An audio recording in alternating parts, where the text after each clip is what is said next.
Hey team, in today's video I'm going to give you 5 combinations that I believe you should master. They're pretty basic, but I'm going to give you some different variations as well to make it slightly more advanced so you can get better with your boxing. So first up, the 1-1-2, the jab, jab, cross. It's such a versatile combination of 3 basic punches. We can move it around anywhere and you should be able to move it around anywhere. It's simply a double left backhand, or if you're southpaw like me, a double right backhand from there. Of course, you need to be able to throw those punches first, but please, if you haven't got that down already, I'll leave a link in the description for some videos that we've done over that. But the 1-1-2, the jab, jab, cross. I know this is basic, but that's okay.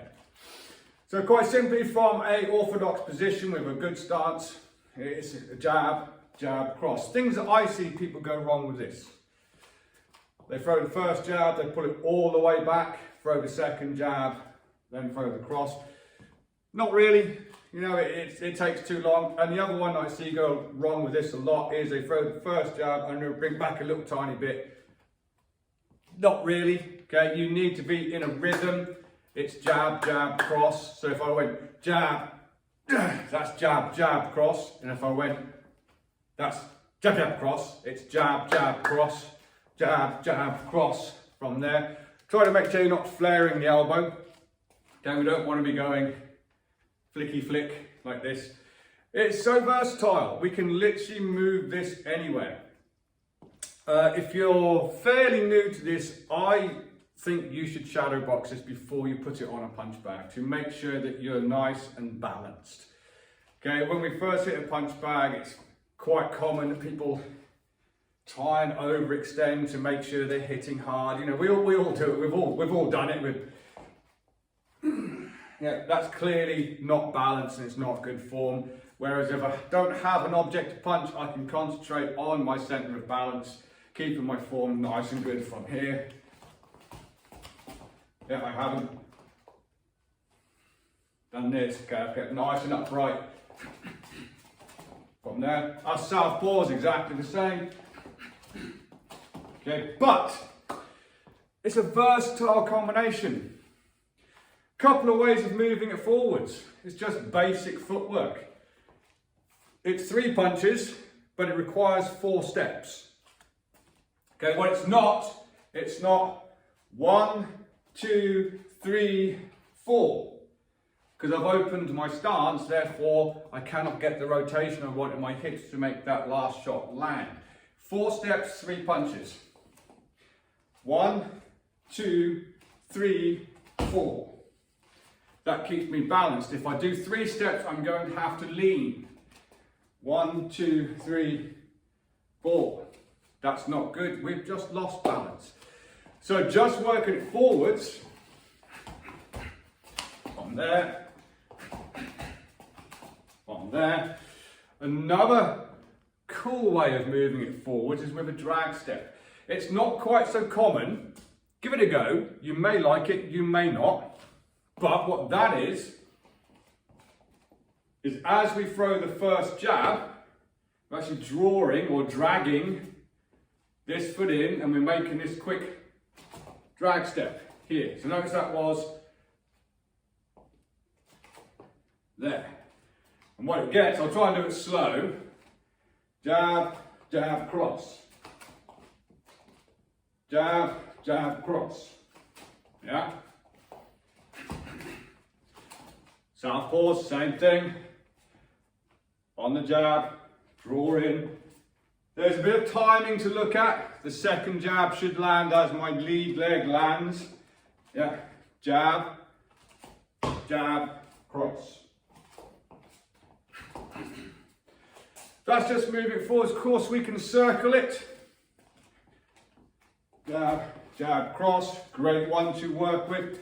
I do believe you should be able to circle to your your open side. Particularly if you're coming across someone like myself who's a southpaw. Now, unfortunately, I can't do it in an orthodox stance. I can only do it southpaw. But I can do it slowly. So we have step, step, step from here. We should be able to do that to our right as a orthodox as well. I say that and I'm not good at it. Two ways. Do it opposite hand, opposite foot. Left hand, right foot. Left foot comes in as the hand comes in. Same thing again, but it feels a bit awkward. I'm not great at it. Yeah, I'm not great at it. The other way is to do a ghost step to begin with. Nothing on the first step, and then same hand, same foot. As we come round, you may find you feel more balanced at that. And the other way to do it is to throw it on the first two steps. That becomes a jab, jab, jab cross. You get 1, 2, 3, 4. So have a look at all of those on a bag. Make sure you can do this shadow boxing before you move it to a bag. It's going to help you with your balance. But such a versatile combination, and I'm doing it in my opposite stance. In range, yeah. Versatile. Moving it round to the left. Gaining in, getting close to your target, missing the first one. Using the drag step method from here. Moving it round to our open side. The best I can in my opposite stance. So I'll do all three versions of it from here.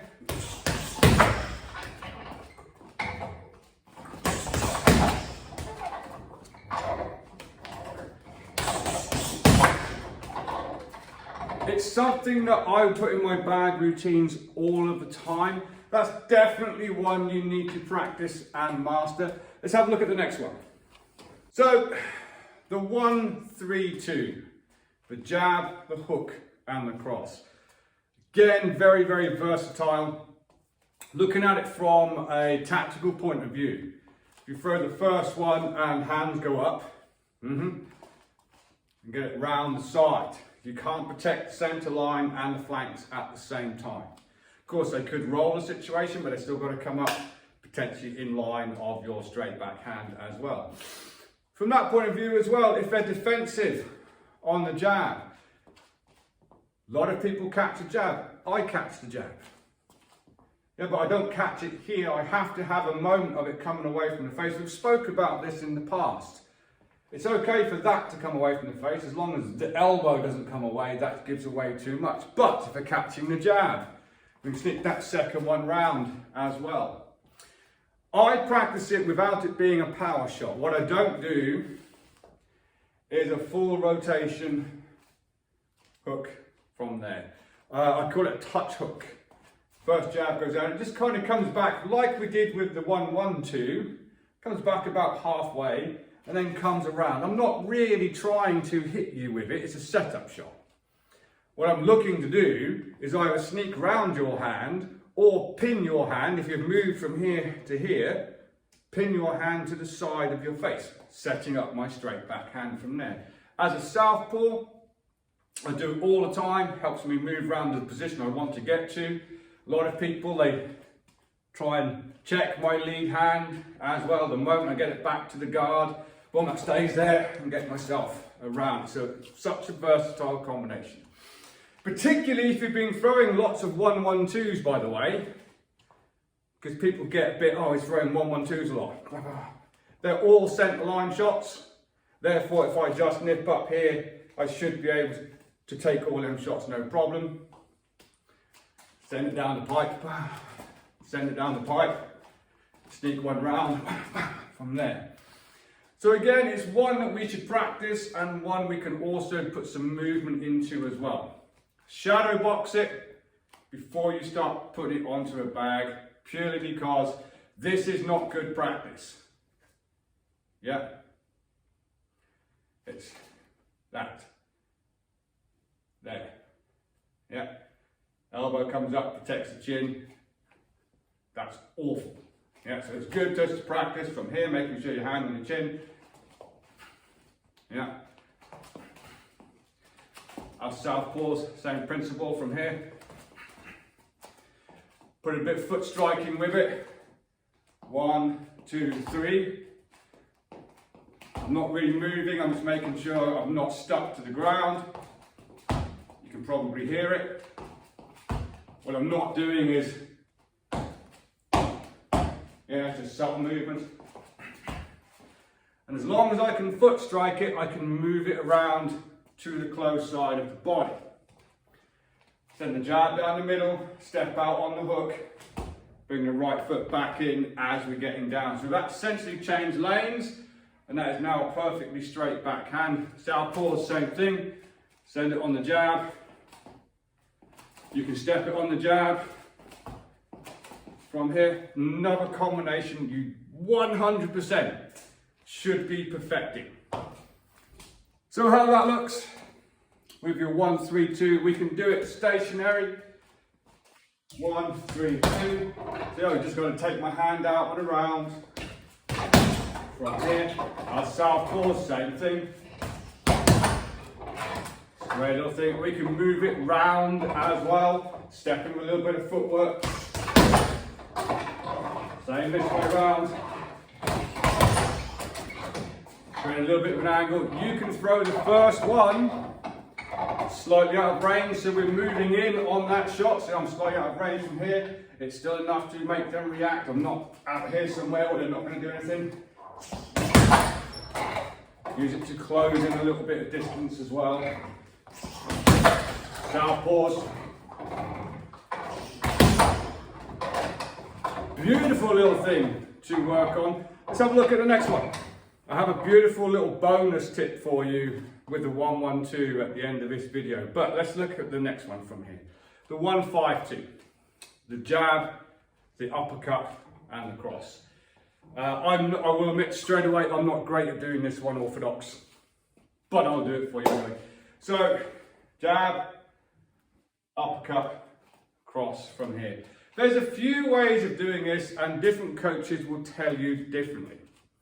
Okay, some will tell you just to bring the hand here and throw it. You can, you're in danger of a straight right coming in. Some will tell you to come all the way down here to bring the 5 up, which is okay. As long as it's somewhere in the middle, and what we're not doing is that, it's okay. Bearing in mind, this is the getting punched in the head business. There is no such thing as perfection. You can only do it to the best that you can and continue to work towards getting it as right as possible. For me, the jab, the uppercut, and the cross is a brilliant one, particularly if you've been working the 1, 1, 2 and the 1, 3, 2 on other people as well, because they get used to the straight line attack. Then they start to think, oh, they're coming round the sides. Not everyone, but most people don't completely nip up here on a straight line attack. What I tend to do is the elbow stay protecting here for obvious reasons. If I do that, I'm exposing my flanks on the body. So most people tend to just pull in at the top here, leaving this little hole open. I do not have to have this shot as a humanity ending punch. All I have to do is just lift the chin out of the guard slightly.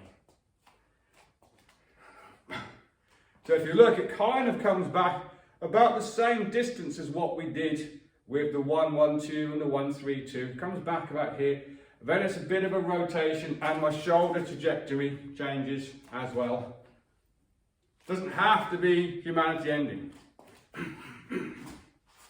Just looking to lift the head out of the guard. Southpaws, it's exactly the same. Hand comes back about halfway. Bit of a rotation and a shoulder trajectory change, and it fires from there. Yeah, so I don't have to drop the hand down here to do it. Comes back about halfway. If I rotate my shoulders and shoulder trajectory change, I can fire it from there. So it's minimal movement. Remember, in a previous video we said we need to stay as compact as possible and as efficient as possible. This is not efficient. Yeah. That's efficient. I need to put a hook on the end there, just got carried away. It's a great one just for splitting the guard and potentially landing that backhand. Do it shadow boxing before you put it on a bag. You will of course need something like a maze bag or an aqua bag to be able to land it properly, but you can do it on a straight bag as well. You just have to miss the uppercut. This doesn't have to be a straight backhand either. This one goes very well with mixing in overhand as well. So you get your jab, your setup punch, your shoulder trajectory change with a slight rotation and the straight. You can mix that in with an overhand. Works very, very well. In fact, sometimes that will land more than the straight. So play around with it, okay? Again, we can use it to come in. I can miss the jab as long as I'm there afterwards. So I've got jab and I'm here, jab, here. Yeah. So I can close distance with this as well. Works lovely. Landing all three. It's not my favourite one, doing it orthodox. From a southpaw point of view, again, I can miss on the first one, closing the range of it. All three. Overhand left this time. It's a beautiful little number to work, and again, something you should practice all of the time. So mixing those up with the body as well. Far too many people don't practice going to the body. Yeah, chop away at the body. Guarantee it works. It's very easy to get, particularly if you're a beginner, it's easy to get caught into just head hunting. Yeah, going to the body will create so many openings you haven't thought of. But quite simply, a 1-1-10. I don't know what your number system is. For me, a 10 is the backhand to the body. Set and two up top. Level change. Here's the thing that people do wrong all of the time. Punch down here. We do it, okay? I've done it. I've noticed myself, I've caught myself in sparring before when I've gone, whoa, that was bad. I could have got countered there. What it is, it's a level change and a drive. Yeah, jab, jab. As that hand's coming back in, we level change and drive. If you notice when we level change and drive, if you have good rotation, your head moves as well. Just because from here, as I rotate the hips, look what happens to my head. It comes over here. Yeah, I can't. If I don't rotate, that happens. Yeah, jab, jab, boom. Your head will naturally create this U shape from here. So it's a nice little one to make sure you've got exits on the end as well. Jab, jab. Try not to, in my opinion, throw the shot on the way down. This is the next common one. Jab, jab, and release the hand as you're going down. You'll end up square, so you'll end up short. Because when you release it on the way down, you get to your punch as your hips are still turning. Excuse me. We get this happen. I know my hand's down. Yeah. As I go down and drive, I can fully extend those hips through. So this is wrong. On the way down, you'll end up here. So a top tip. I know I said about level changing as you retract the hand. Sometimes I leave the hand out there as a little blinder. Jab. And I start to change from here, and then I pull that in as I'm throwing the shot. It's a brilliant one. To this day, I land it on everyone sparring, particularly as a southpaw. Yeah, we know southpaws like to be on this outside dominant lane. I use the first couple to set that up. 1, 2, boom, and I come around. Yeah, I move the foot on the first step. So it looks like I've not got the outside dominant lane. First one goes, and I'm round. It's a beautiful little combination, and you should be practicing it. When it comes to the bag then, just watch for the common errors. Yeah, that's not good, punching down. Also, if I'm rotated on the jab, and I come through square and lower my hand, I've got virtually no defense whatsoever. So we can just work here. We can work it around slightly if we want to. Work it in, miss on the first one, get the hands up and throw the body shot. Just make sure you're working and executing these drills diligently. So the 1-9-2. The 9 in my number system is the jab to the body. So you've got jab, jab, cross. Again, what it's not is here, here, and here. You're going to get your head took off.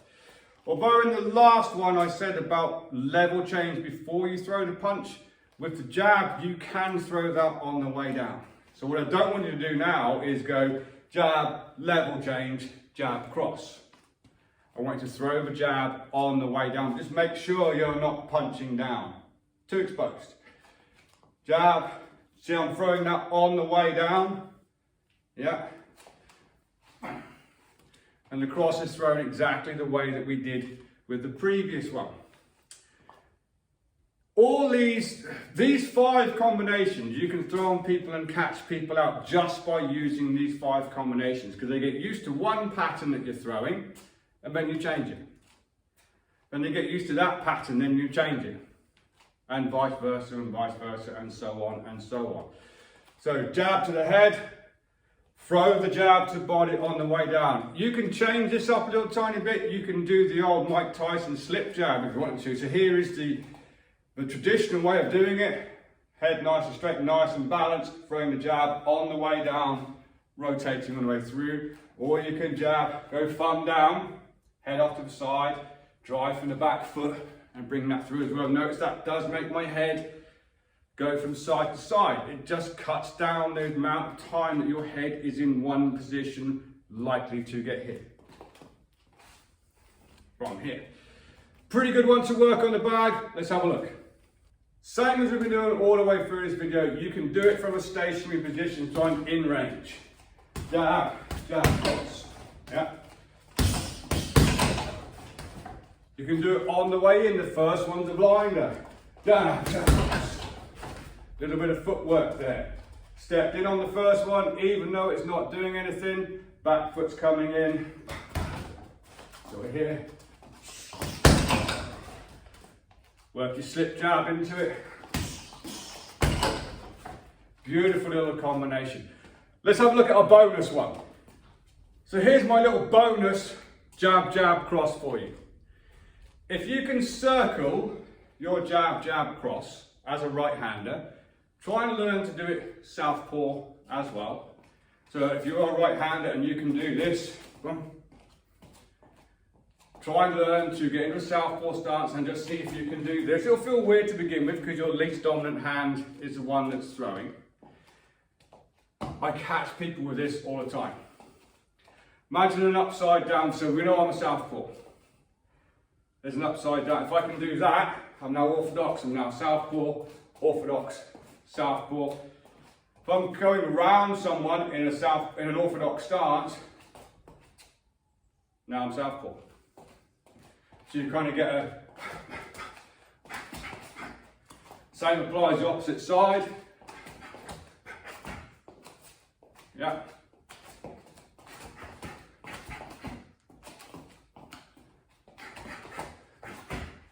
It's a lovely little drill to work round the bag. I'll show you what that looks like.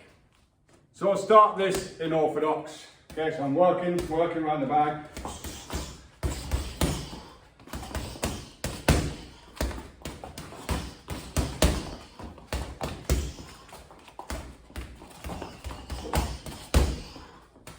It's a great way of creating little angles, and one, if you can do it both ways, put it into your drills. So there we have it, team. 5 pretty basic drills that I think you should master. Work them into your shadow boxing drills, work them into your bag routines, take them sparring. They are basic, but they're basic and they're good. People pick up on what you're doing. Oh, I've got this, then just change it. Oh, I've got that one as well, just change it. They create openings, they are awesome combinations. Stick to the basics, do them exceptionally well. That's my ethos, that's my opinion. Any questions? Let me know in the comments. And until next time, train safe, train hard, train intelligently, and I'll see you soon.